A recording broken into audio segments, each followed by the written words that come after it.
الحمد للہ رب العالمین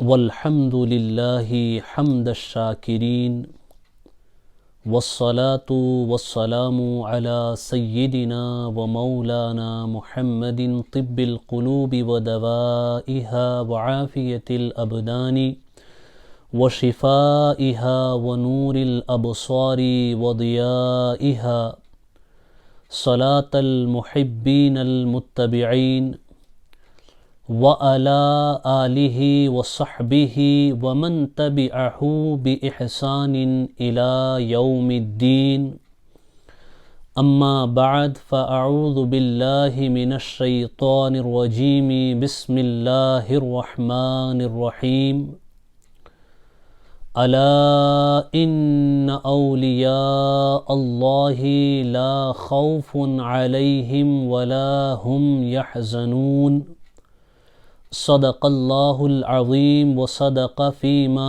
بلغنا رسوله النبی الامین المتین الحبیب الکریم ونحن على ذلك لمن الشاہدین والشاکرین والحمد للہ رب العالمین۔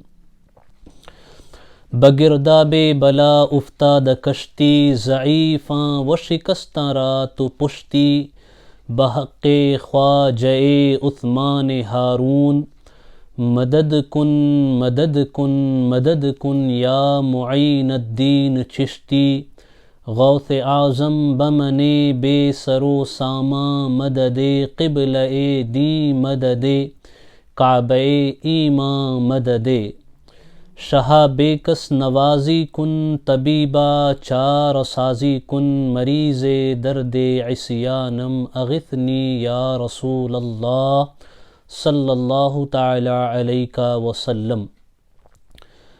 جملہ حاضرین و ناظرین و سامعین السلام علیکم ورحمۃ اللہ وبرکاتہ۔ قرآن مجید کی جس معروف و متبرک آیہ کریمہ کی تلاوت کا میں نے شرف جمیل حاصل کیا ہے، اس آیہ مبارکہ کی روشنی میں کچھ لب کشائی سے قبل آئیے ہم اور آپ مل کر ہم سب کے آقا و مولا تاجدار کائنات فخر موجودات تاجدار آدم و بنی آدم ہم بے کسوں کے کس بے بسوں کے بس جانو دل اسفیہ آب و گلے انبیاء سرور خوباں سیاح لامکاں نازش ہر انس و جاں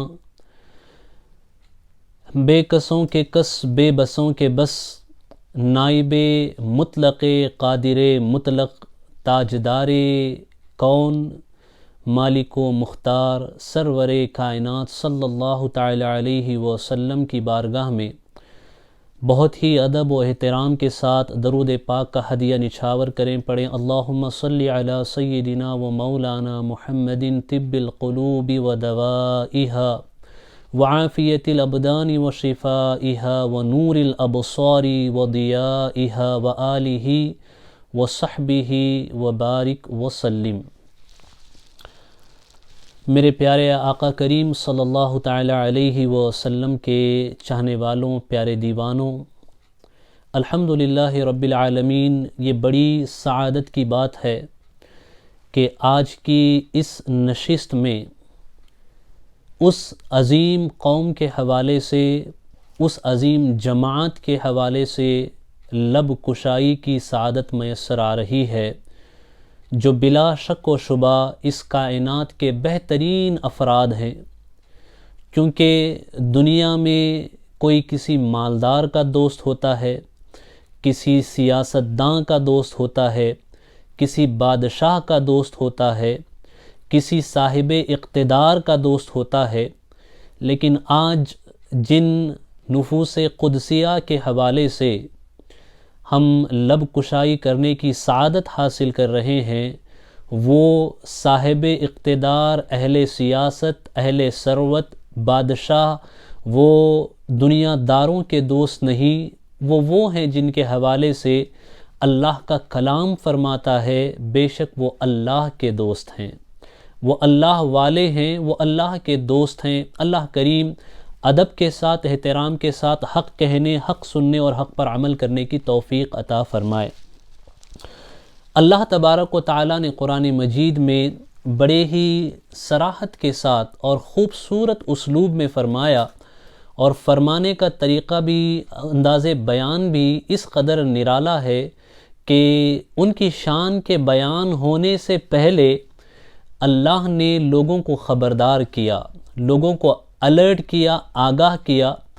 گویا کہ قدرت یہ کہہ رہی ہے کہ اب جن کا تذکرہ ہونے والا ہے ان کی باتیں تم بے توجہی یا کسی اور خیال میں ڈوب کے مت سننا، بلکہ انتہائی توجہ اور ادب کے ساتھ سننا۔ کیوں؟ کیونکہ جن کا ذکر اب آنے والا ہے وہ کسی اور کے نہیں بلکہ اللہ تبارک و تعالیٰ کے دوست ہیں۔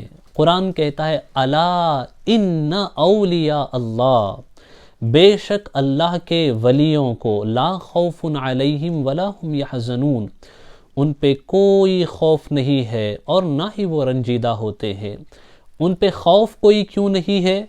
کیونکہ ان کی جس سے دوستی ہے، ان سے جن کا واسطہ ہے، ان سے جن کا تعلق ہے، اس سے طاقتور کوئی ہو ہی نہیں سکتا، کیونکہ وہ اللہ کے دوست ہیں۔ اور اللہ وہ ہے جس نے طاقت کو بھی پیدا کیا، اس سے بڑا قوت والا، طاقت والا کون ہو سکتا ہے؟ اور انہیں کوئی غم بھی نہیں، یعنی دنیا میں نہ کوئی خوف ہوگا انہیں، نہ آخرت کا کوئی رنج و غم ہوگا۔ کیوں؟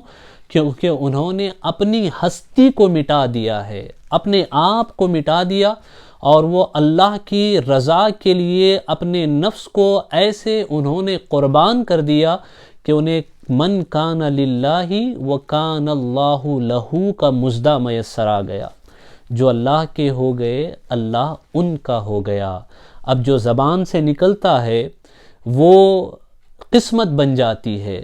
اب جس طرف نگاہیں اٹھتی ہیں وہاں تقدیریں سنورنے لگتی ہیں، جہاں وہ قدم رنجاں ہو جاتے ہیں وہ علاقے رشک جنت بن جاتے ہیں۔ جس طرف چلتے ہیں رحمت خدا چلتی ہے، جس طرف نظر کرتے ہیں رحمت الہی برستی ہے۔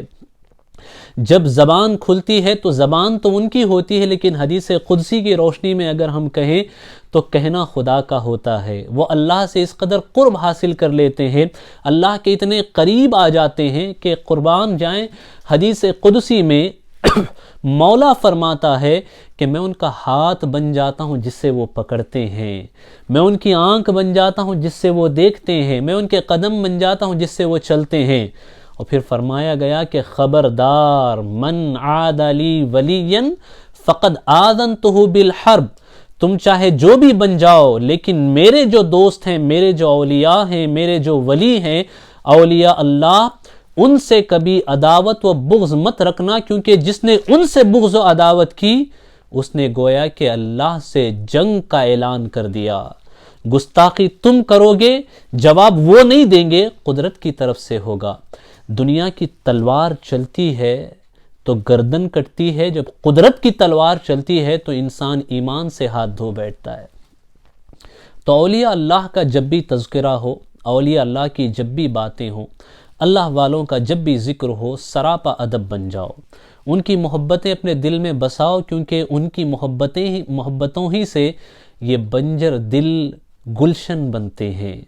یہ بنجر دلوں میں محبت الہی کا سبزہ کھلتا ہے۔ ان کی محبت سے ان بنجر اور تاریک سینوں میں مصطفیٰ کریم کی محبت کے گلستاں آباد ہوتے ہیں۔ ان کی محبت دل میں بسانے کی کوشش کرو۔ فرمایا گیا کہ زمین و آسمان کے درمیان ایک تلوار ہے جو اندیکھی تلوار ہے، وہ لٹکتی ہے۔ جب کوئی مقربین بارگاہ کی شان میں گستاخی کرتا ہے، اولیاء اللہ کی شان میں گستاخی کرتا ہے، تو پھر وہ تلوار چلتی ہے، اور جب وہ تلوار چلتی ہے تو ایمان کو کاٹ دیتی ہے۔ یہی وجہ ہے کہ جو گستاخ ہیں ان کا ایمان سلامت نہیں رہتا۔ آج کی اس نشست میں اولیاء اللہ کا مجھے ذکر کرنا ہے، بالخصوص تاجدار ہندوستان حضور غوث العالم مخدوم اشرف جہانگیر سمنانی رضی اللہ تعالی عنہ، ان کی حیات، ان کی خدمات اور ان کی ذات بابرکت کے حوالے سے کچھ جملے کہنے کی میں آج سعادت حاصل کروں گا۔ حضرت سید مخدوم اشرف جہانگیر سمنانی رضی اللہ تعالی عنہ، اللہ اکبر، یہ وہ ذات بابرکت ہے، اللہ اکبر، یہ وہ عظیم ذات ہے جن کے غوث ہونے کی خبر تاجدار ہندوستان حضرت خواجہ غریب نواز رضی اللہ تعالی عنہ دیتے ہیں۔ حضرت خواجہ غریب نواز رضی اللہ تعالی عنہ یہ حضرت خواجہ مخدوم جہانگیر سمنانی رضی اللہ تعالیٰ عنہ سے بہت پہلے کے بزرگ ہیں۔ قریب ان دونوں کے زمانوں میں 150 سے 200 سال کا فاصلہ ہے، اور ان کے درمیان میں 5 واسطے ہیں۔ حضرت خواجہ غریب نواز رضی اللہ تعالیٰ عنہ کے خلیفہ ہوتے ہیں خواجہ قطب الدین بختیار کاکی رضی اللہ تعالیٰ عنہ۔ حضرت خواجہ قطب الدین بختیار کاکی رضی اللہ تعالیٰ عنہ کے خلیفہ ہوتے ہیں حضرت خواجہ فرید الدین گنج شکر رضی اللہ تعالیٰ عنہ۔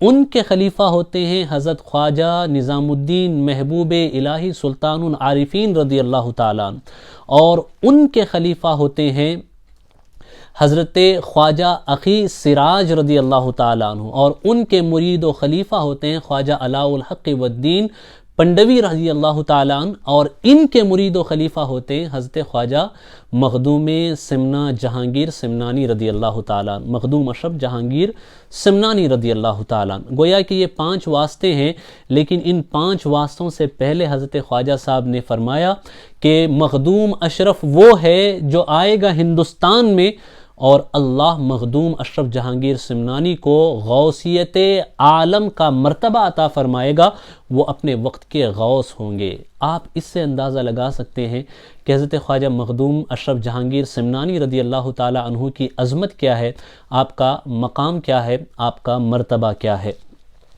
ایک بات میں یہاں پہ آپ کو بتاؤں کہ اس کائنات میں جو سب سے طاقتور ہیں وہ کون ہیں؟ جو سب سے طاقتور ہیں وہ ہیں کون؟ ایک حدیث قدسی بیان کروں، اس کی روشنی میں آپ کو یہ بات سمجھ میں آئے گی کہ طاقت حقیقت میں کس کے پاس ہے۔ اللہ تبارک و تعالیٰ نے جب زمین کو پیدا کیا تو زمین حرکت کرنے لگی۔ جب زمین حرکت کرنے لگی there was no balance in the earth on the earth، زمین میں جب بیلنس نہیں تھا، ڈس بیلنس تھا، تو اللہ نے اس زمین پر پہاڑ رکھے جنہوں نے کیلوں کا کام کیا، اور ان پہاڑوں نے جو زمین کی وہ حرکت تھی، جنبش تھی، حرکت تھی، اسے سنبھالا۔ فرشتوں نے جب دیکھا تو اللہ کی بارگاہ میں سوال کیا کہ میرے مالک و مولا، کیا یہ پہاڑ زمین سے زیادہ طاقتور ہیں؟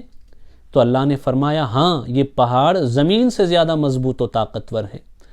نبی کریم صلی اللہ تعالی وسلم فرماتے ہیں فرشتوں نے اللہ سے سوال کیا کیا اس پہاڑ سے بھی زیادہ کوئی طاقتور شے ہے؟ تو اللہ نے فرمایا ہاں، لوہا ہے جو پہاڑوں سے زیادہ طاقتور ہے، کیونکہ یہ لوہا وہ ہے جسے ماریں اور جسے استعمال کریں تو پہاڑ کو بھی ریزہ ریزہ کیا جا سکتا ہے، پہاڑ بھی پاش پاش ہو سکتے ہیں۔ فرشتوں نے عرض کی یا اللہ، کیا کوئی لوہے سے بھی زیادہ طاقتور چیز ہے؟ تو اللہ نے فرمایا ہاں، لوہے سے بھی زیادہ طاقتور چیز ہے۔ فرشتوں نے عرض کی یا اللہ، لوہے سے زیادہ طاقتور چیز کیا ہے؟ تو اللہ نے فرمایا آگ ہے، چونکہ جب لوہے کو آگ میں ڈالا جائے، آگ لوہے کو پگھلا دیتی ہے۔ فرشتوں نے عرض کی کیا آگ سے بھی زیادہ کوئی طاقتور چیز ہے؟ تو اللہ اکبر، قدرت کی طرف سے جواب ملتا ہے ہاں، آگ سے زیادہ طاقتور پانی ہے، کیونکہ آگ کو جو ٹھنڈا کر دیتا ہے وہ پانی ہے۔ اگر پانی آگ پہ ڈال دیا جائے تو آگ کی ساری تپش ختم ہو جاتی، آگ ٹھنڈی ہو جاتی ہے۔ فرشتوں نے عرض کی کیا پانی سے بھی زیادہ کوئی طاقتور شے ہے؟ تو اللہ نے فرمایا ہوا ہے، کیونکہ ہوائیں ہیں جو سمندروں اور طوفانوں کا رخ موڑ دیتی ہیں، جو پانی کو بھی روک دیتی ہیں۔ فرشتوں نے عرض کی یا اللہ، کیا پانی سے بھی زیادہ، ہواؤں سے بھی زیادہ، پہاڑوں سے بھی زیادہ، آگ سے بھی زیادہ طاقتور کوئی چیز ہے؟ تو اللہ فرماتا ہے ان سے زیادہ طاقتور میرے بندے مومن کا وہ ہاتھ ہے جو اپنے ایک ہاتھ سے صدقہ کرے تو اس طرح صدقہ کرے کہ سیدھے ہاتھ سے صدقہ کرے تو اس کے بائیں ہاتھ کو خبر نہ ہو، داہنے سے صدقہ کرے تو بائیں کو خبر نہ ہو۔ تو اب ذرا سوچیں، جو ایک مرتبہ صدقہ کرے وہ اللہ کے یہاں ان پہاڑوں سے، پانی سے، آگ سے، ہوا سے زیادہ طاقتور ہے، تو اب وہ اللہ کے ولی جو مال نہیں بلکہ اپنی جان اللہ کے لیے قربان کر دیتے ہیں، اپنا دل اللہ کے لیے قربان کر دیتے ہیں، ان کی طاقت کا کیا حال ہوگا۔ اور میں اگر اور خصوصیت کے ساتھ بات کروں تو حضرت سید مخدوم اشرف جہانگیر سمنانی رضی اللہ تعالیٰ عنہ کی عظمت کا کیا حال ہوگا کہ جب ایک بندے مومن کچھ صدقہ کرے تو وہ اللہ کے نزدیک ہوا، پانی، پہاڑ اور آگ ان سب کی طاقتوں سے زیادہ طاقتور ہوتا ہے۔ مخدوم اشرف جہانگیر سمنانی نے کوئی 1 دینار، 2 دینار، 10 درہم، 100 درہم نہیں بلکہ پوری سلطنت اللہ کے لیے صدقہ کر دی، اللہ کے لیے قربان کر دی۔ تو آپ اندازہ لگا سکتے ہیں کہ میرے مخدوم اشرف جہانگیر سمنانی کی عظمت کا عالم کیا ہے، ان کی شان کا عالم کیا ہے۔ اللہ اکبر۔ لوگ دنیا کے لیے ترستے ہیں، لوگ اقتدار حاصل کرنے کے لیے ترستے ہیں۔ آج 5 سال کی حکومت حاصل کرنے کے لیے 500 جھوٹ بول کر کے، لوگوں کے مال کو ہڑپ کر کے، لوگوں کے آگے ہاتھ جوڑ کر کے 5 سال کی حکومت کی کرسی مانگنے کے لیے نیتا در در پھرتے نظر آتے ہیں۔ آؤ ذرا اللہ والوں کی بارگاہ میں ہم تمہیں بتائیں کہ اللہ والے وہ ہوتے ہیں کہ انہیں اقتدار کی ضرورت نہیں ہوتی، وہ اقتدار کو اپنی ٹھوکروں پہ رکھتے ہیں، بلکہ اللہ کی رضا کے حصول کے لیے وہ اپنے تخت و تاج کو قربان کر دیتے ہیں۔ مخدوم اشرف جہانگیر سمنانی کی ذات وہ ہے جنہوں نے اپنا تخت و تاج، پوری بادشاہت اللہ کی رضا کے لیے قربان کر دی، اللہ کی خوشنودی کے لیے قربان کر دی، حصول آخرت کے لیے قربان کر دی، اور انہوں نے دنیا پر آخرت کو ترجیح دی۔ کیا ذات ہے حضرت مخدوم اشرف جہانگیر سمنانی کی۔ حضرت مخدوم اشرف جہانگیر سمنانی رضی اللہ تعالیٰ عنہ کے والد بزرگوار حضرت سید ابراہیم، اس نام کو یاد رکھیں، اور حضرت مخدوم اشرف جہانگیر سمنانی رضی اللہ تعالیٰ عنہ کی ولادت کی بشارت جن بزرگ نے دی اس نام کو بھی یاد رکھیں۔ ان دونوں میں بڑی مماثلت ہے۔ پوری تاریخ میں اگر آپ دیکھیں تو آپ کو صرف 2 ایسے ولی ملیں گے جنہوں نے بادشاہت کو ٹھوکر مار دی۔ یہی وجہ ہے کہ ولایت میں ان دونوں ولیوں کا مرتبہ بہت بڑا ہے۔ ایک حضرت ابراہیم ادھم، وہ بھی ابراہیم ہے، اور حضرت مخدوم اشرف جہانگیر سمنانی یہ اشرف ابن ابراہیم ہے، ان کے والد کا نام ابراہیم، اور ان کی ولادت کی بشارت جن بزرگ نے دی وہ بھی ابراہیم، اور دونوں میں کامن کیا ہے؟ انہوں نے سلطنت کو ٹھوکر ماری اور انہوں نے بھی سلطنت کو ٹھوکر ماری، اور ولایت میں اللہ نے ایسا مقام انہیں عطا فرمایا کہ حضرت ابراہیم ادھم کا بھی بڑا بے مثال مقام ہے، اور حضرت مخدوم اشرف سمنانی کا مقام تو یہ ہے کہ انہوں نے دنیا کو چھوڑا لیکن قدرت کی طرف سے ان کو جو لقب ملا وہ جہانگیر، یعنی تم جہان انس کو بھی اپنے قبضے میں رکھنے والے ہو، اور تم جہان اولیاء کو بھی اپنے ہتھیلی میں پانے والے ہو۔ اس لیے اللہ نے تمہیں دنیا کے ترک کرنے کے عوض غوثیت عالم کا مرتبہ عطا فرمایا، غوث عالم کا مقام عطا فرمایا، اور رہتی دنیا تک جب تک تمہیں یاد کیا جائے گا تمہیں جہانگیر کے لقب سے یاد کیا جائے گا۔ اللہ اکبر۔ پتہ چلا اللہ کے لیے کوئی چیز چھوڑ دو تو اللہ اس سے بہترین، اس کا بہترین نعم البدل اللہ عطا فرماتا ہے۔ بہرکیف آپ کے والد کا نام حضرت سید ابراہیم تھا، آپ سادات حسینی سادات میں آپ کا شمار ہوتا ہے۔ ایران میں سمنا ایک جگہ ہوتی ہے جو بحر قلزم ہے، کیپسین سی، اس سے تقریباً اسے 100 کلومیٹر کا کچھ فاصلہ، 100 میل کا فاصلہ لگ بھگ تقریباً، اور اصفہان جو ہے وہاں سے بھی چند 100 کلومیٹر کے فاصلے پہ یہ قریہ آج بھی آباد ہے۔ وہاں اس خطے میں، اس علاقے میں 7ویں صدی ہجری میں ایک مملکت آباد تھی، یہ سادات کی مملکت تھی، یہ سادات کی حکومت تھی۔ حضرت سید ابراہیم اس کے فرما روا تھے جو حضرت مخدوم اشرف جہانگیر سمنانی کے والد بزرگوار ہوتے ہیں۔ یہ سلطنت تو تھی، اور یہ سلطنت بے مثال سلطنت تھی۔ حضرت علاء الدین سمنانی کا نام آپ نے سنا ہوگا۔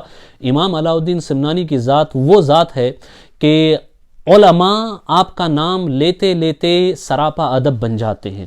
علم و حکمت، علوم ظاہر و باطن کا مخزن و شاہکار جو ذات تھی، وہ اسی دور میں، اسی سلطنت میں، اسی خطے میں آپ نے رہائش اختیار کی تھی۔ وجہ یہ تھی کہ آپ کے والد بزرگوار نے کچھ ایسا ماحول اس سلطنت میں قائم کیا، عدل و انصاف، علم و حکمت، سخاوت و عدالت و دانائی اور اس طریقے کی ترقی اس جگہ پہ تھی کہ دور دور سے علماء، اولیاء، اکابر، بزرگان دین آ کر کے وہاں سکونت پذیر ہوتے تھے۔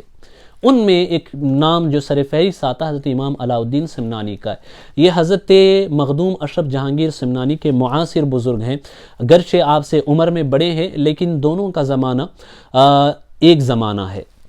حضرت مخدوم اشرف جہانگیر سمنانی، آپ کی ابھی ولادت نہیں ہوئی تھی، چونکہ آپ کے یہاں آپ کے جو والدین تھے حضرت سلطان بیگم اور حضرت سید ابراہیم، سلطان بیگم آپ کی والدہ ہوا کرتی ہیں، اور جو رابعہ عصر تھی تقوی میں، تقوی طہارت میں آپ کی نظیر نہیں تھی، بڑی متقیہ پرہیزگار تھی۔ آپ کے والد سید ابراہیم تھے، دونوں کے یہاں ساری نعمتیں تھیں، ساری خوشیاں تھیں، مال تھا، زر تھے، جواہرات تھے، پوری کی پوری حکومت تھی۔ آپ کے ایک اشارے پہ ہزاروں لوگ آپ کے حکم کو بجا لانے کے لیے کھڑے ہو جاتے تھے، لیکن کمی تھی تو کوئی مرد اولاد یعنی کوئی بیٹا آپ کے یہاں نہیں تھا۔ آپ کے دل میں ہمیشہ یہ تمنا ہوا کرتی تھی کہ اللہ تعالیٰ ہمیں کوئی بیٹا عطا کرے۔ بیٹیاں تو تھیں لیکن بیٹے نہیں تھے، اس کی تمنا تھی، اور والد کو بھی یہ خیال ہوتا تھا کہ یہ جو سلطنت ہے اسے آگے بڑھانے کے لیے کوئی وارث چاہیے، یہ سلطنت کو آگے لے جانے کے لیے کوئی وارث چاہیے۔ ایسے ہی ایک دن آپ کی والدہ کریمہ غم میں ڈوبی ہوئی تھی، دل ٹوٹا ہوا تھا، اور ٹوٹے ہوئے دل کے ساتھ انہوں نے اللہ تعالیٰ کی بارگاہ میں اپنی فریاد رکھی۔ اس کے بعد پھر آپ کو یہ احساس ہوا کہ یہ تو آداب بندگی نہیں ہے کہ میری جو خواہش ہے، میری جو طلب ہے، میری جو تمنا ہے، اس کے لیے بارگاہ الہی میں اصرار کروں۔ یہ تو رضائے الہی کے جو احکام و آداب ہیں کہ بندہ اپنے رب کی رضا میں ایسے راضی ہو جائے، ایسے راضی ہو جائے، جو مرضی مولا ہو اس کے آگے سر جھکا دے، یہ تو ان آداب کے منافی آپ کو یہ خیال ہے۔ آپ روئیں تو بہت، لیکن بعد میں آپ نے مولا کی بارگاہ میں عریضہ پیش کیا، میرے مولا جو تیری مرضی وہ میری مرضی، جو تیری رضا اس میں میری رضا، میرے کریم تو جو عطا کرے، تو جو دے، یہ سب تیرے حوالے ہے۔ یہی کہتے کہتے رضائے الہی پہ راضی ہو کر کے آپ سو گئیں۔ آپ سوئیں تو اللہ کو یہ ادا بڑی پسند آئی۔ اس وقت آپ کے خواب میں ایک عظیم بزرگ تشریف لائے جو آپ کے حضرت مخدوم اشرف جہانگیر سمنانی کے والدہ کے ذریعے سے، آپ اس خاندان کے وہ بزرگ ہیں حضرت احمد یسوی رضی اللہ تعالیٰ عنہ۔ یہ احمد یسوی رضی اللہ تعالیٰ عنہ سلسلہ چشتیہ اور سلسلہ نقشبندیہ دونوں سلسلے کے بزرگ مانے جاتے ہیں، اور شیخ احمد علی یسوی کوئی عام ذات نہیں ہے، عام ذات نہیں ہے، یہ کوئی عام ہستی نہیں ہے۔ شیخ احمد علی یسوی رحمۃ اللہ تعالی علیہ یہ وہ ہیں جو حقیقت میں اگر دیکھیں تو خلافت عثمانیہ کے جو روحانی باپ مانے جاتے ہیں شیخ ادب علی، جو عثمان ابن ارطغرل کے استاد، مربی، پیر، رہنما، رہبر، مینٹر، گائیڈ تھے، شیخ ادب علی، ان کے استاد حضرت احمد العیسوی ہوتے ہیں۔ ترکستان میں جو اسلام کی بہاریں ہیں، اسلام کو جنہوں نے پھیلایا، اس میں شیخ احمد العیسوی کا نام سر فہرست آتا ہے اس زمانے میں۔ تو ارطغرل غازی ان کے دوست ہوا کرتے تھے حضرت شیخ ادب علی، اور عثمان غازی جو ارطغرل کے صاحبزادے ہوتے ہیں اور خلافت سلطنت عثمانیہ کے جو بانی تصور کیے جاتے ہیں، ان کے استاد و مربی اور رہبر و رہنما ہوتے تھے شیخ ادب علی، اور ان شیخ ادب علی کے استاد و مربی و رہنما تھے حضرت احمد العیسوی، اور یہ آپ کی والدہ کے ذریعے سے مخدوم اشرف جہانگیر سمنانی رضی اللہ تعالیٰ عنہ کے رشتہ دار ہوتے ہیں۔ جب آپ کی والدہ سو گئی تو خواب میں یہی احمد العیسوی تشریف لائے اور آ کر کے فرمایا کیوں غمزدہ ہوتی ہو؟ تم نے اللہ کی رضا پہ اپنی رضا کا اظہار کیا، چلو میں تمہیں بشارت دیتا ہوں کہ تمہارے یہاں ایک خوبصورت لڑکے کی ولادت ہوگی جو یکتا روزگار ہوگا، جو منفرد ہوگا، جو فرید عصر و وحید دہر ہوگا، اور اس کا نام تم اشرف رکھنا، اس کا نام تم اشرف رکھنا۔ جیسے ہی آپ کو خواب میں بشارت ہوئی، آپ کی آنکھ کھلی تو آپ کی خوشی کا ٹھکانہ نہیں رہا۔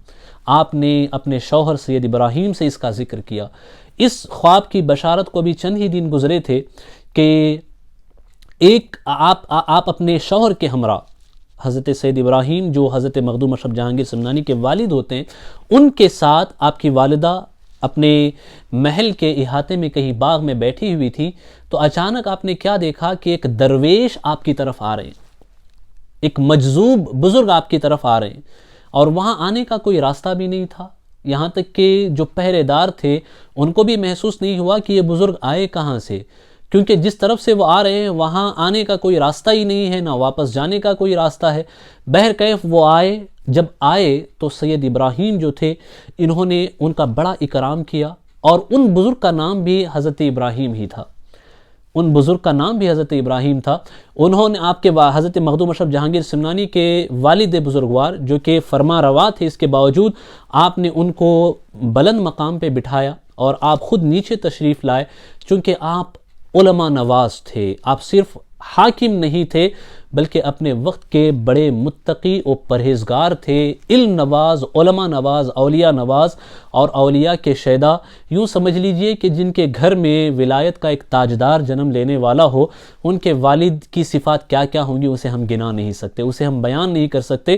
بہرکیف بڑے ادب کے ساتھ آپ نے انہیں بٹھایا، اور جب بٹھایا تو انہوں نے کہا کہ ہمیں لگتا ہے کہ تمہارے دل میں یہ حسرت ہے تمہارے یہاں ایک بیٹا پیدا ہو، اگر تم یہی چاہتے ہو تو 1000 اشرفیاں تم پیش کرو۔ تو یہ سننا تھا آپ کے والد حضرت سید ابراہیم نے ان مجذوب حضرت ابراہیم کی بارگاہ میں 1000 اشرفیاں فوراً ہی پیش کی، لیکن آپ نے ان اشرفیوں کو واپس کیا اور واپس کر کے کہا یہ اشرفیاں تم خود ہی رکھ لو، جاؤ ہم تمہیں اس حسن سلوک اور تمہاری اس عقیدت کے بدلے میں اشرف عطا کرتے ہیں، تمہارے گھر میں اشرف کی ولادت ہوگی۔ اس کے بعد حضرت مخدوم اشرف جہانگیر سمنانی کی ولادت ہوئی اور خوشی کا ماحول تھا۔ آپ کی پرورش اپنی والدہ کی عظیم صحبت میں ہوئی، اور آپ کے والد کا انتقال آپ کی والدہ کے انتقال سے پہلے ہی ہو گیا۔ آپ نے 7 سال کی عمر میں، صرف 7 سال کی عمر میں قرآن مجید مکمل حفظ فرما لیا، اور 7 قرات پہ آپ نے عبور حاصل کر لیا۔ 7 سال کی عمر میں حافظ قرآن بن گئے، اور 7 قراءات میں آپ کو مہارت حاصل ہو گئی۔ اس کے بعد پھر 7 سال میں آپ نے تفسیر، حدیث، فقہ اور جتنے بھی علوم ظاہر ہیں ان میں ایسی مہارت حاصل کی کہ آپ کو اس وقت ان سارے علوم میں مہارت تامہ کی سند حاصل ہوئی۔ 14 سال کی عمر میں آپ اپنے وقت کے اکابر علماء میں شمار ہونے لگے۔ آپ نے سند حدیث بھی کسی عام لوگوں سے حاصل نہیں کی، حضرت نجم الدین کبریٰ رضی اللہ تعالیٰ عنہ کے صاحب زادے سے آپ کو سند حدیث حاصل ہے۔ حضرت مخدوم اشرف جہانگیر سمنانی کو سند حدیث حضرت نجم الدین کبریٰ کے رضی اللہ تعالیٰ عنہ کے صاحب زادے نجم الدین کبریٰ امام رازی کے پیر ہوتے ہیں، ان کے صاحب زادے سے حضرت مخدوم اشرف جہانگیر سمنانی کو سند حدیث حاصل ہے۔ اللہ اکبر! اتنا ہی نہیں، آپ جب 14 سال کے ہوئے تو حافظ قرآن اور قرات 7 کے ماہر و کامل، اور سارے علوم متداولہ جو علوم دین تھے ان کے سند یافتہ تھے۔ آپ کے والد کا انتقال ہوا تو 15 سال کی عمر میں والدہ کی طرف سے آپ کو یہ حکم ہوا کہ بیٹا اب سلطنت کا جو یہ کام ہے یہ آپ کو آگے بڑھانا ہے۔ آپ نے والدہ کے حکم پہ لبیک کہا، اور حضرت مخدوم اشرف جہانگیر سمنانی رضی اللہ تعالیٰ، آپ کے دل میں ابتدا سے دنیا کی طرف میلان نہیں تھا، دنیا کی طرف توجہ نہیں تھی۔ آپ ہمیشہ سے دین کی طرف آپ کا میلان تھا۔ دنیا داری، مال، دولت، ثروت اور ناز و نعم، آرام، ان سب چیزوں میں آپ کا دل نہیں لگتا تھا۔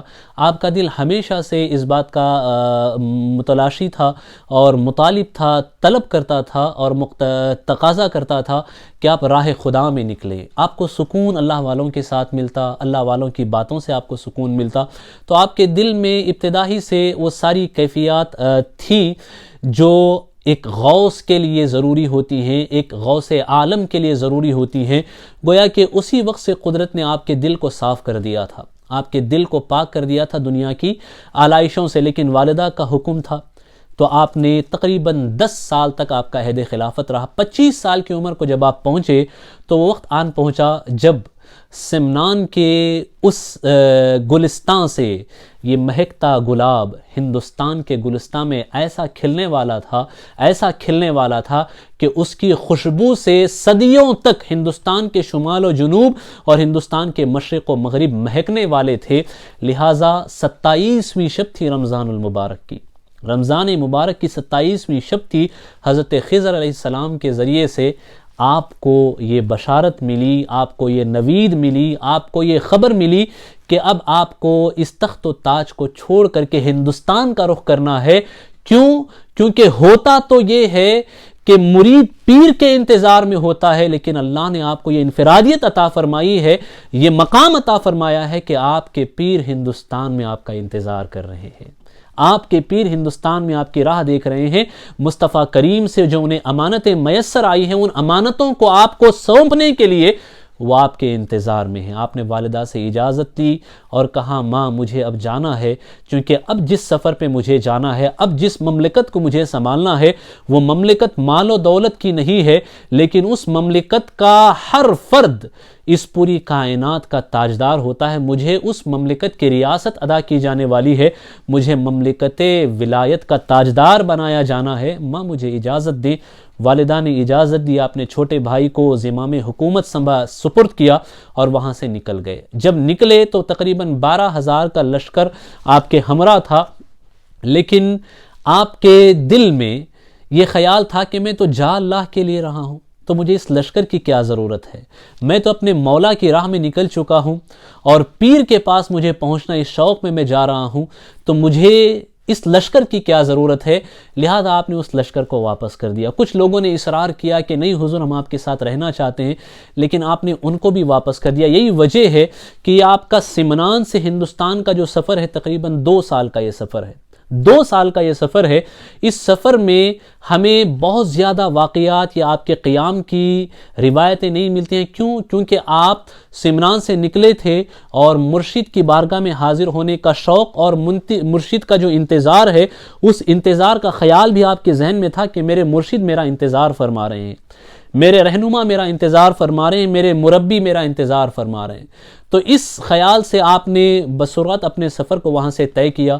کرتے کرتے آپ ملتان پہنچے تو ملتان میں آپ کی ملاقات ہوئی حضرت مخدوم جہانیہ جہاں گشت رضی اللہ تعالیٰ عنہ۔ اللہ اکبر، یہ بھی بڑے پائے کے بزرگ ہیں، مخدوم جہانیہ جہاں گشت۔ ان کے حوالے سے حضرت عبدالحق محدث دہلوی رضی اللہ تعالیٰ عنہ فرماتے ہیں کہ ظاہری علوم اور باطنی علوم ان کا سنگم اگر کہیں دیکھنا ہے تو وہ مخدوم جہانیہ مخدوم جہاں گشت رضی اللہ تعالیٰ عنہ کی بارگاہ میں دیکھ لو۔ بخارا کے یہ بزرگ تھے اور بڑی عظیم ہستی تھے، پورے عالم کی انہوں نے سیر کی تھی، یہی وجہ ہے ان کو جہاں گشت کہا جاتا تھا، بڑی عظیم ہستی تھی۔ تقریباً آپ کو 15 خانوادوں سے خلافت کی سعادت حاصل تھی، 15 خانوادوں سے۔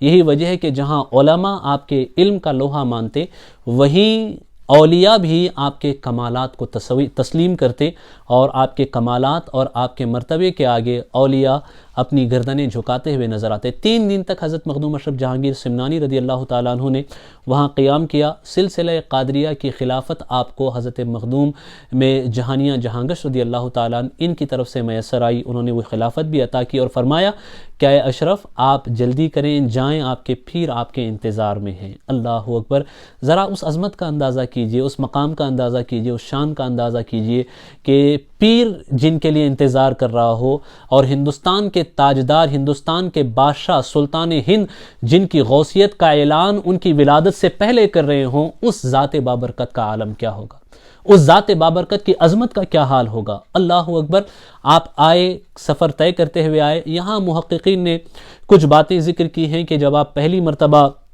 بہار پہنچے تو وہاں آپ کی اس وقت حضرت مخدوم بہار شرف الدین یحییٰ منیری رضی اللہ تعالیٰ ان کا انتقال ہو چکا تھا.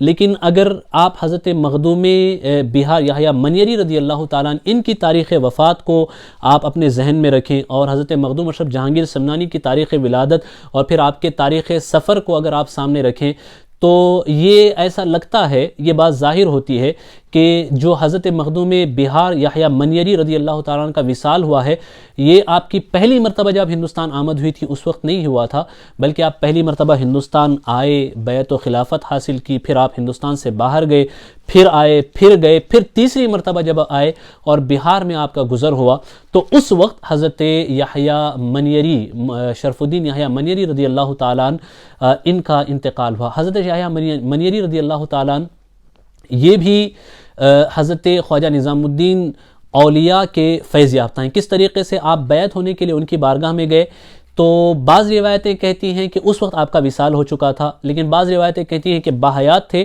اور آپ نے حضرت یحییٰ منیری رضی اللہ تعالیٰ عنہ کو مرشد کامل کا پتہ دیا اور پھر اس مرشد کامل کے ہاتھ پہ حضرت رکن الدین فردوسی ان کے ہاتھ پہ آپ نے بیعت کی اور بیعت کرنے کے بعد آپ کو خلافت اور بیعت ان کے ذریعے سے حاصل ہوئی. حضرت مخدوم بہار یحییٰ منیری رضی اللہ عنہ ان کا مرتبہ بھی بڑا بلند مرتبہ ہے، بڑا بلند مقام ہے. اللہ اکبر. آپ کی نماز جنازہ حضرت مخدوم اشرف جہانگیر سمنانی نے ادا فرمائی اور یہ پہلے سفر میں نہیں بلکہ جو تیسرا آپ کا ہندوستان کا سفر تھا اس میں، کیونکہ حضرت یحییٰ منیری رضی اللہ تعالیٰ عنہ ان کا جو وصال ہوا ہے یہ 782 ہجری میں وصال ہوا ہے اور حضرت خواجہ مخدوم اشرف جہانگیر سمنانی رضی اللہ تعالیٰ عنہ نے جب سلطنت ترک کی ہے، ہندوستان کا سفر شروع کیا ہے، وہ 733 ہجری کا زمانہ ہے. ولادت آپ کی 707 یا 708 میں ہوئی اور 14 سال میں آپ نے حفظ اور قراءت اور اس کے بعد عالمیت اور اس میں سارے علوم میں کمال حاصل کی، اس میں سند حاصل کی. 15ویں سال میں آپ مسند خلافت پہ جلوہ افروز ہوئے. 10 سال تک آپ نے یہ ذمہ داری سنبھالی اور 25 سال کی عمر میں جب آپ پہنچے تو آپ نے سلطنت کو ترک کر دیا، حکومت کو ترک کر دیا اور ہندوستان کے سفر کے لیے آپ روانہ ہوئے. تو یہ 733 ہجری کا زمانہ تھا اور اس وقت جو ہے ابھی یحییٰ منیری رضی اللہ تعالیٰ عنہ باحیات تھے. 782 میں آپ کا وصال ہوا تو 782 اس تاریخ وفات کو اگر ہم سامنے رکھتے ہیں تو یہ بات سمجھ میں آتی ہے کہ آپ کی جو بہار میں آمد ہوئی تھی اور آپ نے جو نماز جنازہ ادا کی وہ پہلے سفر میں نہیں بلکہ آپ کے ہندوستان کا وہ تیسرا سفر تھا. آپ نے کئی سال پنڈوا میں قیام فرمایا اور اس کے بعد پھر آپ نے دنیا بھر کے سفر کیے. حرمین شریفین آپ گئے، روم گئے، بغداد گئے، متعدد اسفار آپ نے اختیار کیے اور ان سفروں میں بھی کئی سال گزرے. اس طریقے سے پھر تیسری مرتبہ جب آپ ہندوستان لوٹے تو اس وقت حضرت یحییٰ منیری مخدوم بہار شرف الدین یحییٰ منیری رضی اللہ تعالیٰ عنہ ان کا وصال ہوا اور آپ کے آنے سے پہلے حضرت شرف الدین یحییٰ منیری رضی اللہ تعالیٰ عنہ نے اپنے مریدین سے کہہ دیا تھا کہ آنے والے آئیں گے اور ان کا حلیہ ایسا ہوگا، مخدوم اشرف جہانگیر سمنانی وہی میری نماز جنازہ کی امامت فرمائیں گے. آپ آئے، اس وقت وصال ہو چکا تھا، لوگوں نے اصرار کیا. آپ نے پہلے تو منع کیا لیکن جب بہت زیادہ اصرار کیا تو وہاں وقت کے بڑے بڑے اکابر اولیاء و علماء موجود تھے. لوگ حضرت مخدوم اشرف جہانگیر سمنانی کو نہیں جانتے تھے لیکن آپ نے اپنے مریدین و خلفاء کو بتا دیا تھا ان کی نشانیوں کے حوالے سے. انہوں نے پہچان لیا اور پھر آپ کو امامت کے لیے آگے بڑھایا. جب انہوں نے اصرار کیا تو حضرت مخدوم بہار کی نماز جنازہ کی امامت مخدوم اشرف جہانگیر سمنانی رضی اللہ تعالیٰ عنہ نے فرمائی. اور جب آپ نے نماز جنازہ کی امامت فرمائی، حضرت یحییٰ منیری رضی اللہ تعالیٰ عنہ کو دفن کیا گیا تو ایک عجیب واقعہ پیش آیا. ہوا یہ کہ آپ کا دست مبارک آپ کی قبر سے نکل کر باہر آ گیا. گویا کہ آپ کا دست یوں پھیلا ہوا تھا جیسے کہ کسی چیز کو مانگ رہا ہو، کسی چیز کو کا سوال کر رہا ہو. یہ ہاتھ اس طریقے سے پھیلا ہوا تھا. سارے خلفاء و مریدین پریشان کہ پتہ نہیں اس بات کا کیا راز ہے، کیوں حضرت کا دست مبارک قبر سے باہر نکل آیا ہے. لوگ حضرت مخدوم اشرف جہانگیر سمنانی کی بارگاہ میں حاضر ہوئے تو آپ نے فرمایا بات دراصل یہ ہے کہ ذرا یاد کرو تم کسی چیز کو بھول تو نہیں رہے ہو. آپ کے شیخ نے آپ کو کوئی وصیت کی تھی تو انہوں نے کہا ہاں وصیت تو کی تھی. کہا کیا وصیت تھی؟ پھر فرمایا کہ وصیت وہ یہ تھی کہ ایک ٹوپی، جب یحییٰ منیری کا انتقال ہو تو حضرت یحییٰ منیری نے وصیت کی تھی اپنے مریدین و خلفاء کو، میرا جب انتقال ہو تو ایک مخصوص ٹوپی تھی، اس ٹوپی کے حوالے سے فرمایا اس ٹوپی کو میرے ساتھ میں دفن کر دینا. لیکن جب آپ کی تدفین ہوئی تو مریدین سے سہو ہو گیا، بھول گئے. تو حضرت مخدوم اشرف جہانگیر سمنانی نے فرمایا یہ ٹوپی کوئی عام ٹوپی نہیں ہے، یہ وہ ٹوپی ہے جو رجال الغیب نے مخدوم بہار یحییٰ منیری رضی اللہ تعالیٰ عنہ کو عطا کی تھی. یہ ہاتھ اسی ٹوپی کا سوال کر رہا ہے. لہٰذا ٹوپی لے جائی گئی اور لے جانے کے بعد آپ کے دست اقدس میں جیسے ہی رکھا تو اس ہاتھ نے اس ٹوپی کو لیا اور دوبارہ ہاتھ قبر کے اندر چلا گیا. اور اس رات حضرت مخدوم اشرف جہانگیر سمنانی رضی اللہ تعالیٰ عنہ نے حضرت یحییٰ منیری کے قبر پہ چلا کیا. جب وہاں آپ نے چلا کیا تو حضرت مخدوم اشرف جہانگیر سمنانی کو مخدوم بہار شرف الدین یحییٰ منیری رضی اللہ تعالیٰ عنہ انہوں نے معارف و کمالات کے خزانے عطا فرمائے. آپ نے پڑھایا اس شب میں، اور پڑھانے کے بعد فرمایا آپ کی دستار یہ ہے کہ میرا جو خرقہ ہے وہ خرقہ میرے مریدوں و خلفاء کو حاصل نہیں ہوگا، بلکہ یہ خرقہ آپ ان سے لے لینا. جب صبح ہوئی مخدوم اشرف جہانگیر سمنانی نے آ کر کے عرض کیا کہ حضرت مخدوم بہار نے رات کو ایسے ایسے فرمایا ہے، تو جتنے مریدین و خلفاء تھے وہ تیار نہیں تھے. کہا حضرت کا خرقہ ہے، یہ ہمارے نصیب میں آئے، ہمارے نصیب میں آئے، ہمارے نصیب میں آئے، ہم آپ کے حوالے نہیں کریں گے. تو اس وقت مخدوم اشرف جہانگیر سمنانی نے فرمایا کہ ایسا کرتے ہیں کہ اس خرقے کو مخدوم بہار یحییٰ منیری رضی اللہ تعالیٰ عنہ کی مزار اقدس پہ رکھ دیتے ہیں. جس کے نصیب میں خرقہ ہوگا جب وہ خرقہ اٹھائے گا تو وہ خرقہ اس کے ہاتھ آ جائے گا. لوگ راضی ہو گئے، سارے خلفاء و مریدین راضی ہو گئے. اس خرقے کو لے جایا گیا، مخدوم بہار کے مزار اقدس پہ رکھا گیا. اور جب رکھا گیا تو ایک ایک مرید، ایک ایک خلیفہ آتے اس خرقے کو اٹھانے کے لیے. حالانکہ خرقہ تو کوئی بڑی مضبوط دھات یا پتھر اور لوہے کا بنا نہیں تھا، وہ تو کپڑے کا بنا ہوا تھا. اٹھانے کی کوشش کرتے لیکن اٹھتا ہی نہیں. سارے مریدین و خلفاء اٹھاتے، کوشش کرتے، اٹھاتے، کوشش کرتے، اٹھاتے، کوشش کرتے، کوشش کرتے کرتے کرتے تھک گئے، کسی سے وہ خرقہ نہیں اٹھا. پھر مخدوم اشرف جہانگیر سمنانی کی باری آئی. حضرت مخدوم اشرف جہانگیر سمنانی نے جیسے خرقے کو ہاتھ لگایا تو جیسے پھول اٹھتا ہے، گلدستہ اٹھتا ہے، ویسے وہ خرقہ اٹھ کر کے آپ کے ہاتھ میں آ گیا. لوگوں کو سمجھ میں آ گیا، سارے مریدین کو سمجھ میں آ گیا کہ مخدوم اشرف جہانگیر سمنانی وہ ہیں کہ اپنے کمالات و امانتوں کا امین مخدوم بہار نے جسے بنایا وہ مخدوم اشرف جہانگیر سمنانی ہے. ان کے فیوز و برکات کی امانتیں جن کو عطا ہوئی وہ اپنے مریدین اور خلفاء میں بھی جن کو اپنے خود کے مریدین اور خلفاء کو جو خرقہ میسر نہیں آیا، وہ خرقہ جس کے نصیب میں ہے وہ ذات مخدوم اشرف جہانگیر سمنانی کی. سارے آپ کے فضل و کمال کے معترف ہو گئے. مخدوم اشرف جہانگیر سمنانی جب سفر کر کے سمنان سے ہندوستان آئے 2 سال کا وقت لگا. اور جب آپ ہندوستان پہنچے تو اس وقت کی کیفیت یہ تھی کہ حضرت علاء الحق پنڈوی رحمۃ اللہ تعالی علیہ، پنڈوا یہ بنگال میں پڑتا ہے، اور ہندوستان جب آپ تشریف لائے تو علاء الحق پنڈوی جو حضرت اخی سراج، خواجہ اخی سراج کے مرید و خلیفہ ہوتے ہیں، اور حضرت خواجہ اخی سراج آپ کے پیر ہوتے ہیں، اور یہ حضرت خواجہ اخی سراج سلطان محبوب الہی نظام الدین اولیاء کے مرید و خلیفہ ہوتے ہیں.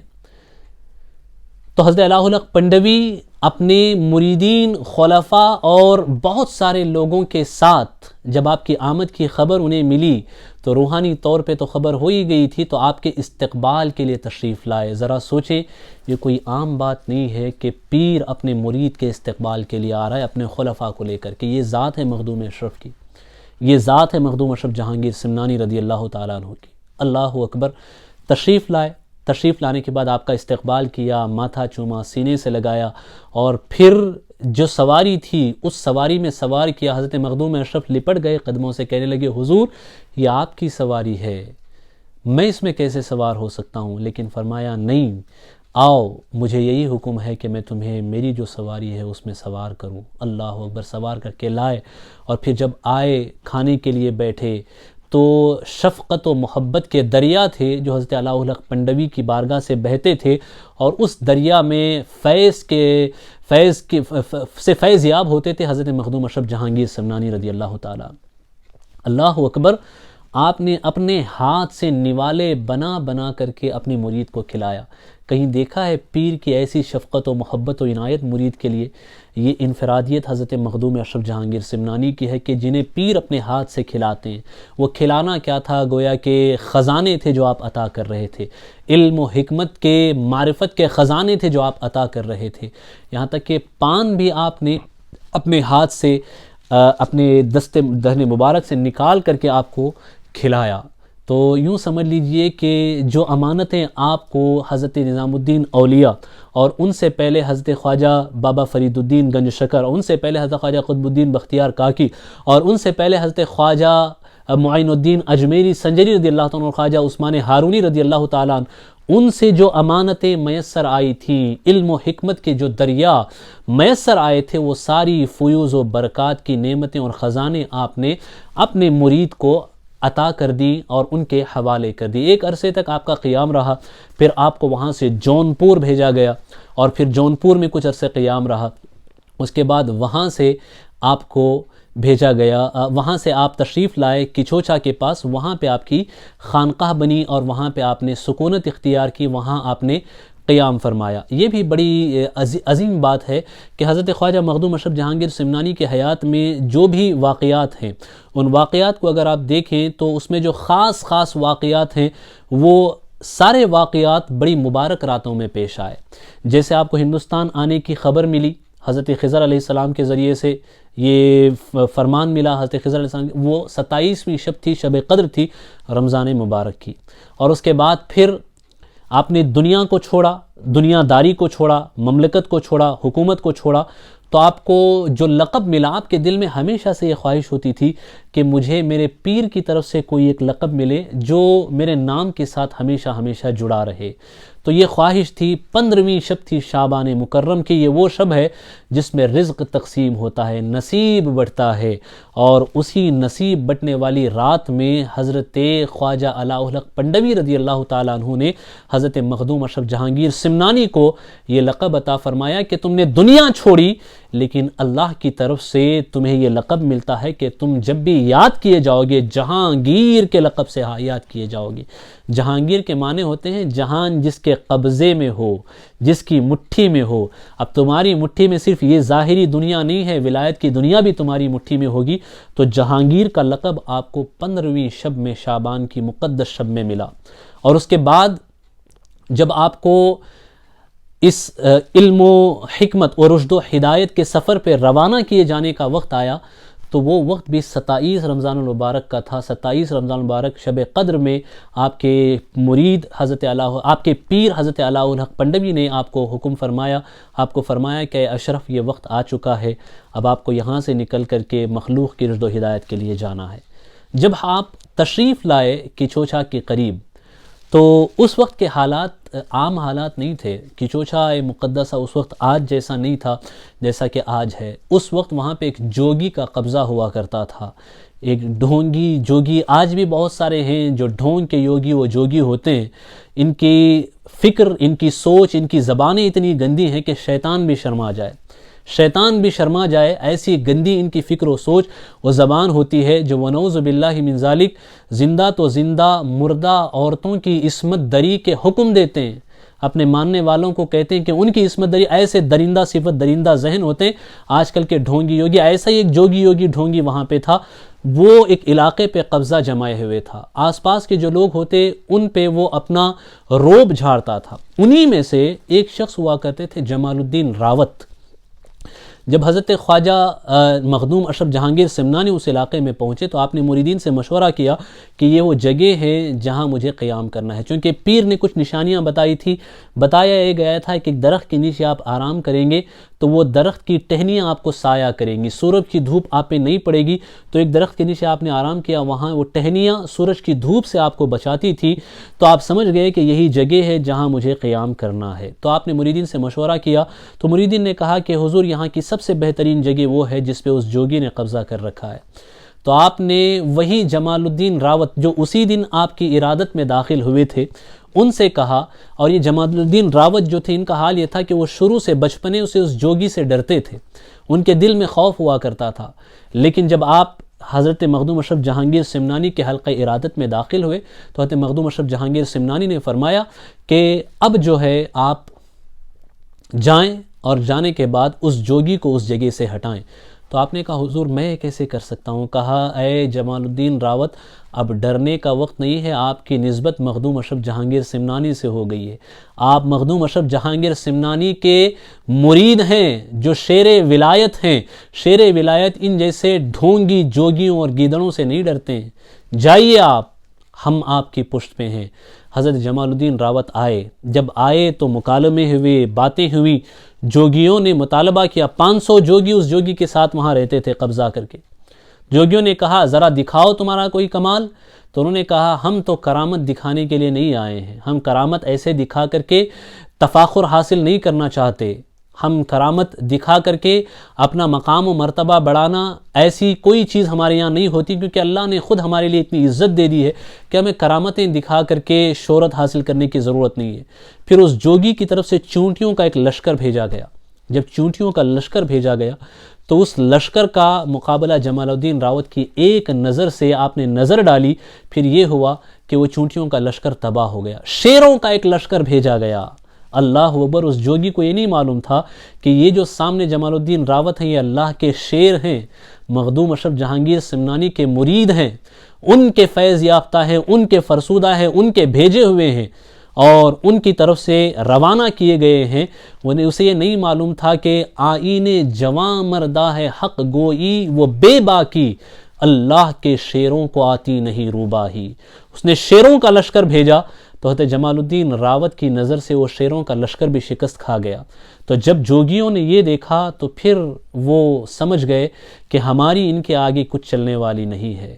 پھر وہ حضرت مخدوم اشرف جہانگیر سمنانی کی بارگاہ میں حاضر ہوئے، 500 جو جوگی یوگی تھے وہ حاضر ہوئے، اور حاضر ہو کر کے ان سب نے آپ کے دست حق پرست پہ توبہ کی، اور توبہ کر کے وہ سب کلمہ پڑھ کے اسلام کے دامن میں داخل ہوئے۔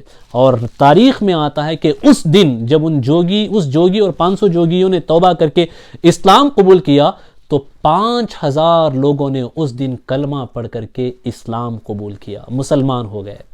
اور اسی جگہ کیچوچھا مقدسہ کی خانقاہ کا قیام ہوا، اور وہاں حضرت مخدوم اشرف جہانگیر سمنانی نے سکونت اختیار کی، اور پھر فیض کا جو دریا کیچوچھا مقدسہ سے اس دور سے چلا تو ایسا چلا کہ آج تک لاکھوں لوگ وہاں سے فیض یاب ہو چکے ہیں، اور آج بھی فیض کا وہ دریا جاری ہے، اور تا قیام قیامت فیض کا یہ دریا انشاءاللہ العظیم وہاں سے جاری رہے گا۔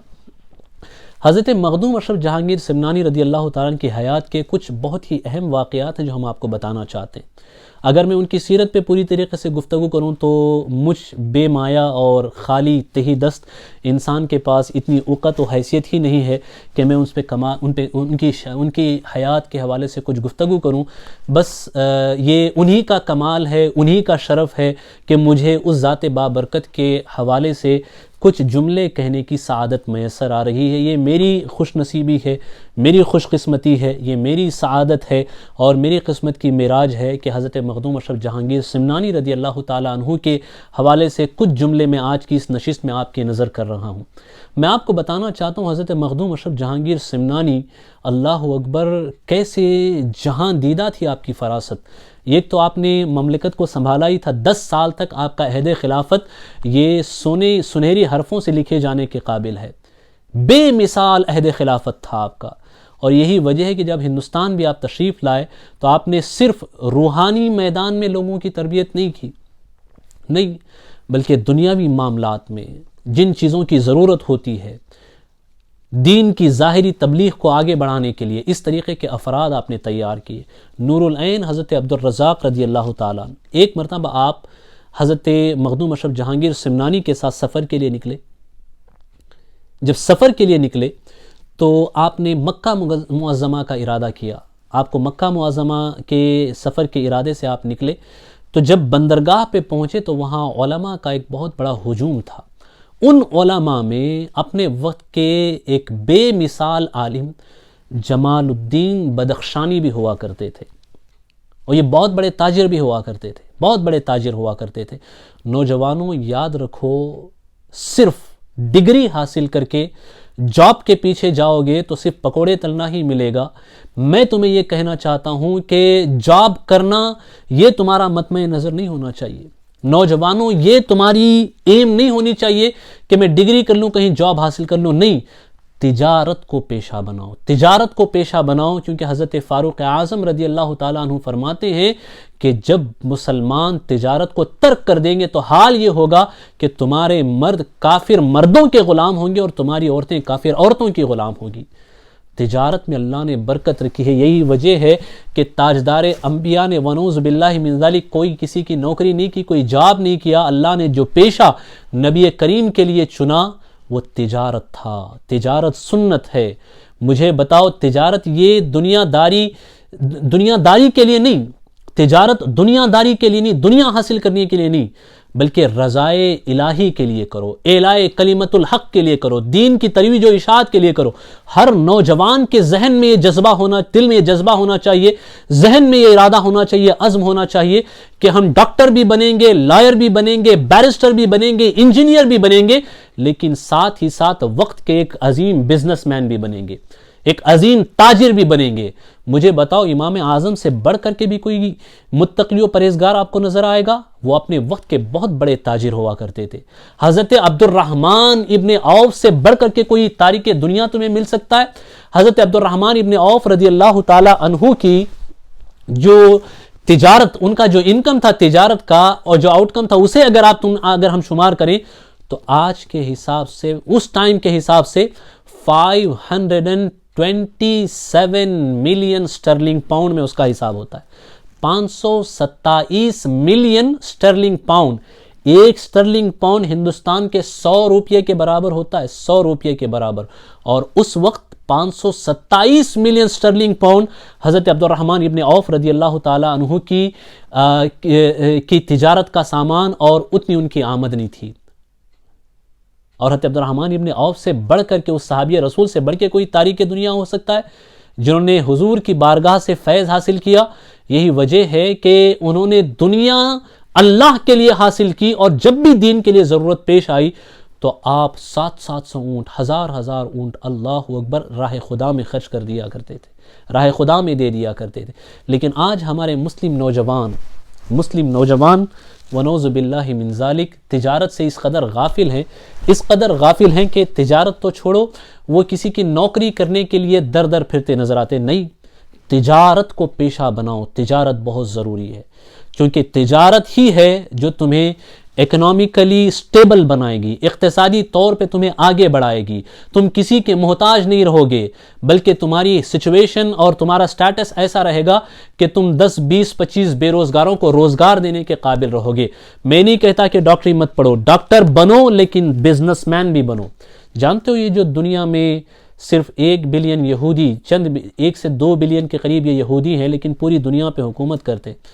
اکنامیکل ڈیولپمنٹ اور دنیا کی اکنامی پہ ان کا سکہ چلتا ہے۔ بڑی بڑی کمپنیاں، میڈیا سے لے کر کے اور اس کے علاوہ بینکوں سے لے کر کے، سونے کی تجارت سے لے کر کے، یہ سب ان یہودیوں کے قبضے میں۔ اسرائیل کے اندر آج بھی یہ حال ہوتا ہے کہ کوئی بھی جب ڈاکٹر بنتا ہے، انجینئر بنتا ہے، بیرسٹر بنتا ہے، تو وہاں کی حکومت انہیں لون دیتی ہے، کہتی ہے کہ اس لون کے ذریعے سے تم بزنس مین بنو، تم تاجر بنو، چونکہ تم میڈیکل ڈاکٹر بن گئے، تم بیرسٹر اور انجینئر بن گئے تو تم ہمارے لیے ناکارہ کے ناکارہ ہی ہو، جب تک تم ایک کامیاب تاجر نہیں بن جاتے۔ جب ماں حاملہ ہوتی ہے، ماں کے پیٹ میں بچہ جب وہاں ہوتا ہے اسرائیل میں، تو وہاں معاشرے میں اس اویئرنس کو ایسے پھیلایا گیا ہے، خاندانوں میں یہ باتوں کو ایسے پھیلایا گیا ہے، سوسائٹی کے اندر ایسا پھیلایا گیا ہے کہ پوری سوسائٹی پش کرتی ہے ماں کو کہ وہ ریاضی پڑھے، میتھمیٹکس کو پڑھے،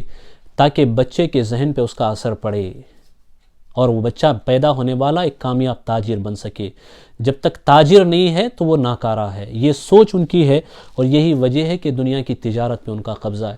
نوجوانوں، تجارت میں آگے بڑھو، تجارت میں آگے بڑھو۔ مسلم نوجوانوں کو چاہیے کہ تعلیم میں بھی اور تجارت میں بھی آگے بڑھیں۔ آپ کامیاب بزنس مین بننے کی کوشش کرو، پڑھو صحابہ کی سیرت کو، امام اعظم کی سیرت کو پڑھو، عبد الرحمن ابن عوف کی سیرت کو پڑھو، انشاءاللہ العظیم تمہیں تجارت کے گر بھی آئیں گے۔ اور جانتے ہو حضور فرماتے ہیں التاجر الصدوق مع الانبیاء والصدیقین والشہداء والصالحین، قیامت کے دن صادق تاجر کا حشر انبیاء اور شہداء و صدیقین کے ساتھ ہوگا۔ تجارت بہت برکت کی چیز ہے، میں اس پہ بات کروں گا تو بات لمبی ہو جائے گی۔ بات نکلی تھی حضرت جمال الدین بدخشانی، جو اپنے وقت کے بڑے عالم اور بہت بڑے تاجر تھے۔ وہ ملک روم کی طرف سفر کے ارادے سے آئے۔ بندرگاہ پہ حضرت مخدوم اشرف جہانگیر سمنانی اور حضرت نور العین عبد الرزاق رضی اللہ عنہ یہ بھی ساتھ تھے۔ حضرت مخدوم اشرف جہانگیر سمنانی مکہ کا ارادہ تھا ان کا، اور حضرت جمال الدین بدخشانی ایک عظیم عالم، ان کا ملک روم کا ارادہ تھا تجارت کی غرض سے۔ اب جب تجارت کے غرض سے دونوں ملے، تجارت کے غرض سے یہ نکلے اور یہ مکہ شریف کے سفر کے ارادے سے نکلے، تو دونوں کی ملاقات ہوئی۔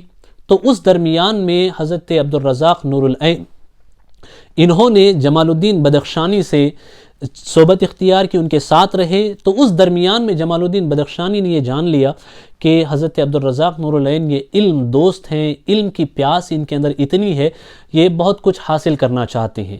یہ ظاہری علوم کی بات ہے، ورنہ باطنی علوم کے حوالے سے حضرت نور العین عبد الرزاق خود فرماتے ہیں کہ میں نے قدوہ کبریٰ شیخ عالم غوث عالم سے وہ سارے علوم حاصل کیے، یہاں تک کہ میرے جو تصرفات تھے ان تصرفات کی تربیت بھی میں نے ان کے زیر نگرانی حاصل کی، اور مجھے با کمال میرے مرشد حضرت جہانگیر سمنانی، مخدوم اشرف جہانگیر سمنانی ہی نے بنایا۔ لیکن ریاضی اور عقلی دس اور اس طرح کے یہ جو اصول تھے علوم ظاہری، اس میں وہ جمال الدین بدخشانی بڑے ماہر تھے۔ میرے دل میں شوق تھا، بس ہم سفر میں تھے، سفر کے درمیان میں یہ ہوا کہ ہم سیکھتے رہے، ابھی ہم مقدمہ ہی سیکھ پائے تھے کہ ہم اپنی ایسی منزل پہ پہنچ گئے جہاں جمال الدین بدخشانی کو ہم سے جدا ہونا تھا۔ حضرت مخدوم اشرف جہانگیر سمنانی نے اس بات کو بھانپ لیا، جان لیا کہ حضرت نور العین عبد الرزاق ان سے وہ علوم حاصل کرنا چاہتے ہیں۔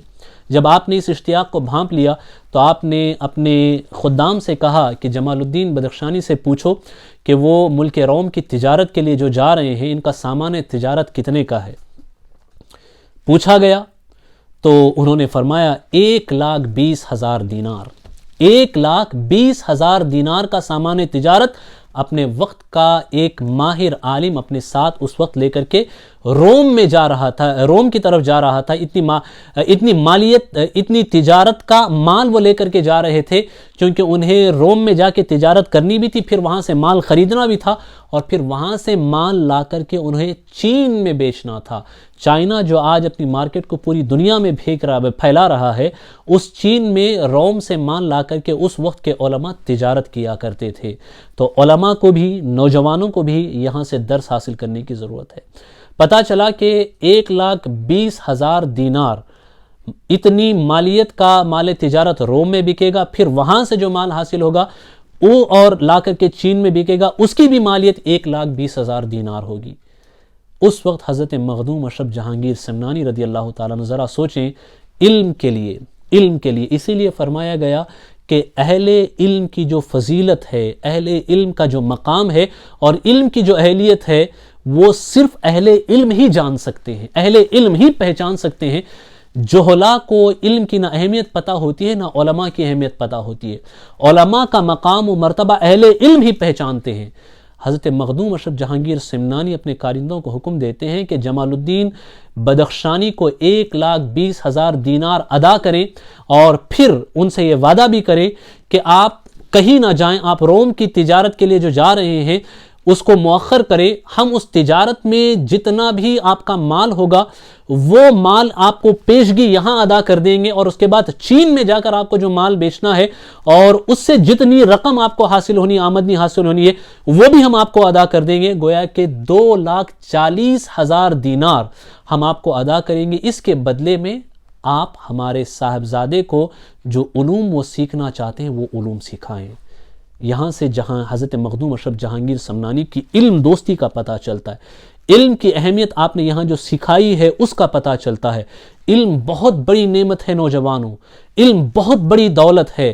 یہ علم ہی ہے جس کے بدولت آدم کو فرشتوں پہ فضیلت دی گئی، جس کی بنا پہ حضرت آدم کو مسجد ملائکہ بنایا گیا۔ یہ علم ہی ہے، یہ علم ہی ہے جس کے بدولت یہ برکت اور یہ سعادت، یہ مقام جو اس امت کو حاصل ہوا اس دنیا میں، وہ علم کی بنیاد میں۔ ہم علم کے میدان میں پیچھے ہونے لگے۔ اللہ اکبر، ایسی علم دوستی تھی حضرت مخدوم اشرف جہانگیر سمنانی رضی اللہ تعالیٰ عنہ کی۔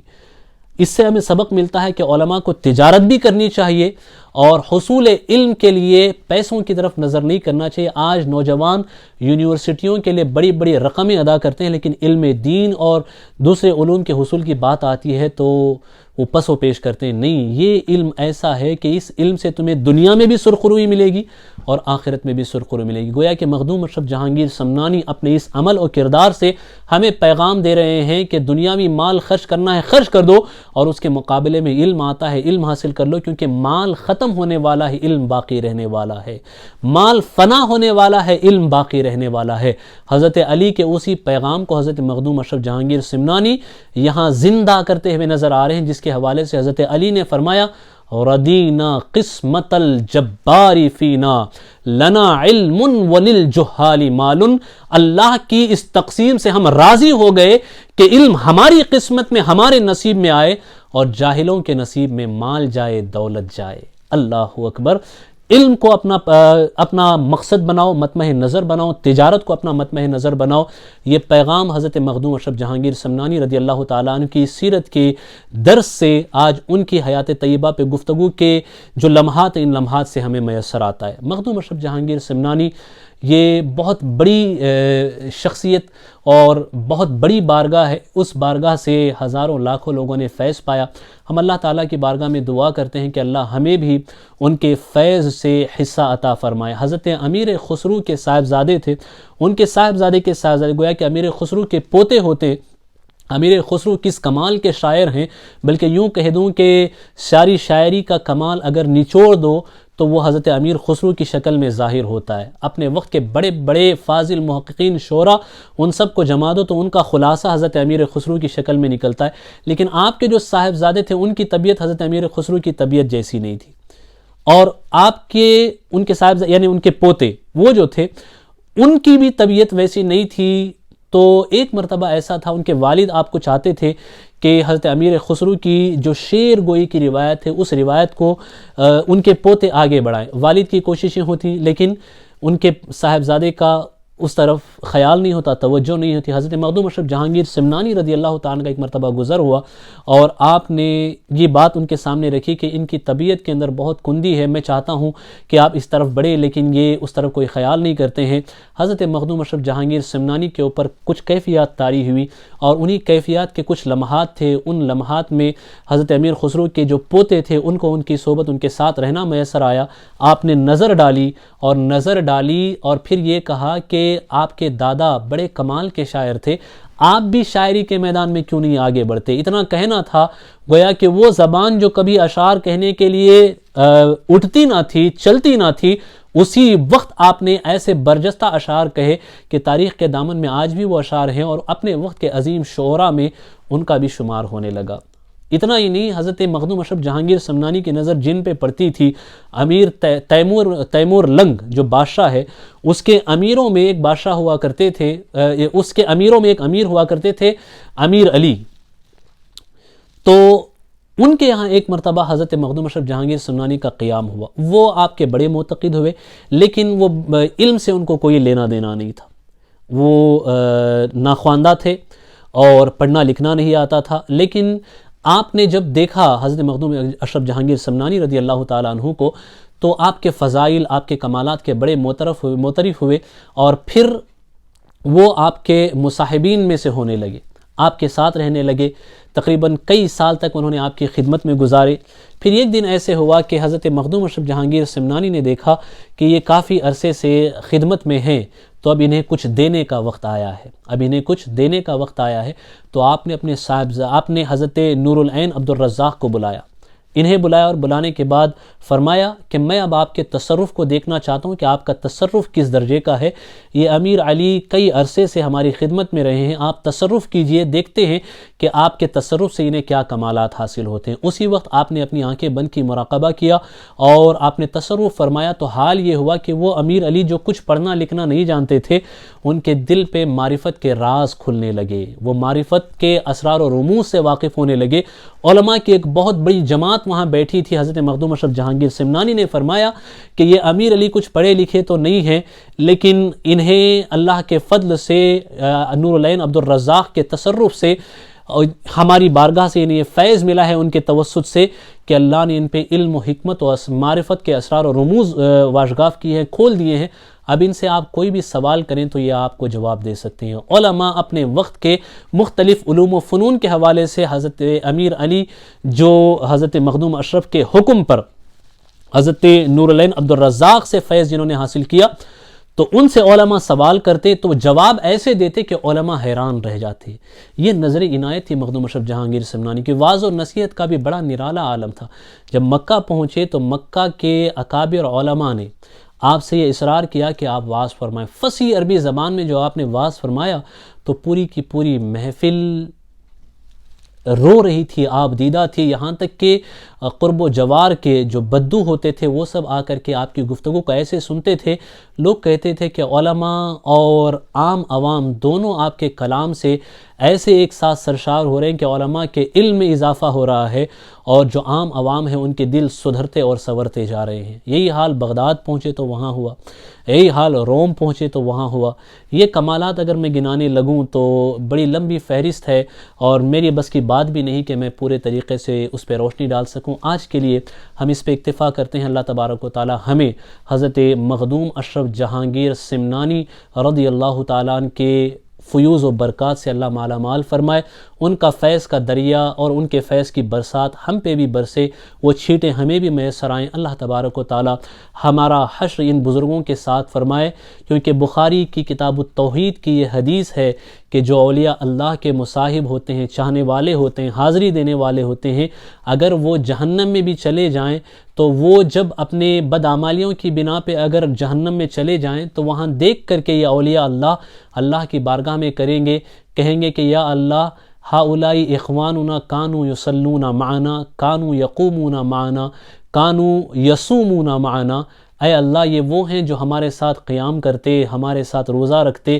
اے اللہ یہ وہ ہیں جو ہماری بارگاہوں میں حاضر ہوا کرتے، میرے کریم تو ان کی خطاؤں کو معاف فرما۔ اللہ ان کی سفارش کو قبول فرمائے گا تو وہ اولیاء کے چاہنے والے جو اپنی بدعمالیوں کی بنا پہ جہنم میں چلے جائیں تو ان اولیاء کی سفارش کی بنا پہ جہنم سے نکالے جائیں گے اور جنت کی نعمتوں سے مالا مال کیے جائیں گے۔ اللہ ہمیں اولیاء کے چاہنے والے اور ان کی بارگاہوں میں ادب و احترام اور شریعت کی پابندی کرتے ہوئے حاضری دینے کی اللہ توفیق عطا فرمائے، ان کے فیوز و برکات سے اللہ مالا مال فرمائے۔ استغفر اللہ ربی من کل ذنب و خطیۃ واتوب الیہ وما علینا الا البلاغ۔ السلام علیکم ورحمۃ اللہ وبرکاتہ۔